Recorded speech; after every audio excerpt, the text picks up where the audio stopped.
জয় নিতাই, জয় নিমাই, জয় শ্রী গুরু মহারাজ, জয় জয় শ্রী দুর্গতি নাশিনী মা। এবছরের যে তিথি পড়েছে ভীষণ ভালো তিথি, অন্তত আমাদের ব্রাহ্মণ বা পুরোহিতদের জন্যে এবং যজমানদের জন্যে।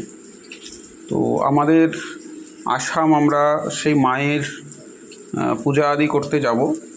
তো সেই নবপত্রিকা যে জীবন্ত বৃক্ষের যে পুজো, সেই নবপত্রিকা আমরা বহু পরিশ্রম করে আজ কদিন ধরে জোগাড় করতে পেরেছি, এবং এই যে সেই নবপত্রিকা আজকে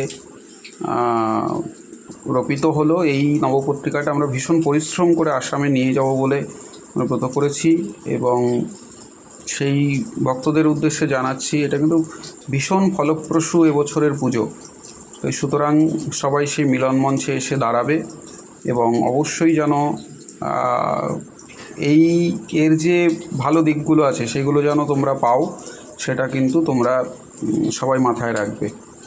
এখানে কিন্তু নবপত্রিকার 9টি গাছ, দেখো এদিকে আছে অশোক, তার পাশে রয়েছে মান, তারপরে কালকচু বা কালো কচু, তারপরে রম্ভা বা কলা, তারপরে রয়েছে জয়ন্তী, তারপরে রয়েছে বেল, তারপরে রয়েছে হলুদ অপরাজিতা রয়েছে এখানে। আর ধান গাছটা আজকেই আমরা এর মধ্যেই রোপিত করেছি। আশা করি ভাগ্য ভালো এবং থাকলে পরে সেই গাছ অবশ্যই অঙ্কুরিত হবে এবং সেই গাছে পুজো হবে।